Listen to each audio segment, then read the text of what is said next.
तरीका रसूल को अपनाइए। हर अमल करने से पहले रसूल का तरीका, इसलिए कि रसूल सल्लल्लाहु अलैहि वसल्लम ही वो शख्सियत है, आप ही वो अथॉरिटी हैं, आप ही वो जात हैं जिसके तरीके के ऊपर चल के, जिसके रास्ते के ऊपर चल के अल्लाह रब्बुल इज्जत आपके अमल को कबूल करेगा।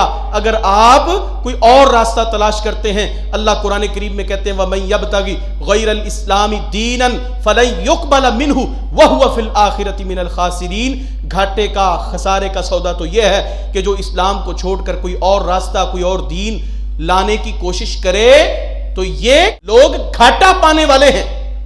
रसूल ही सिर्फ वो शख्सियत है, रसूल ही की वो अथॉरिटी है कि उसके तरीके के ऊपर चल के इंसान जो है वो फौजो फलाह को हासिल कर सकता है, और अमाल की कबूलियत इसी के साथ वाबस्ता है, इसी के साथ नथी की है अल्लाह ने। आप हर रोज जब आते हैं, इस आयत को ये आपके सामने लिखी हुई है, अल्लाह रब्बुल इज्जत फरमाते हैं या अय्युहल्लज़ीना आमनू, ए वो लोगो जो ईमान लाए हो, अतीउल्लाह व अतीउर रसूल वला तुब्तिलू अअमालकुम, ए लोगो जो अल्लाह ईमान लाए हो। यहां पे खिताब किनको किया? अहले ईमान को। जो ईमान वाले नहीं है उनसे तो अल्लाह का खिताब ही नहीं है। खिताब किसको है? मुमिनीन को। ईमान लाने के बाद भी मनमानी करनी है तो उस अमल का फायदा कोई नहीं है। वह अतीउर रसूल, रसूल की इताअत करो, जहां पे बिठाएं बैठो, जहां से उठा दें उठ जाओ, जो कहें कर लो, जो ना कहें वो ना करो।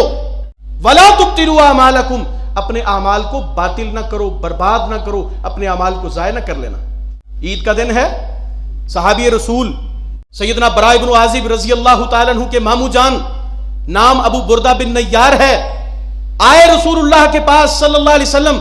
आपने खुतबा दिया, लोगों जिसने हमारी नमाज के जैसी नमाज पढ़ी ईद उल अज़हा के दिन, फिर कुर्बानी का जानवर अल्लाह की राह में ज़बा करके अपने अतिये को, कुर्बानी को पेश किया, वो हमारी सुन्नत को पहुंचा।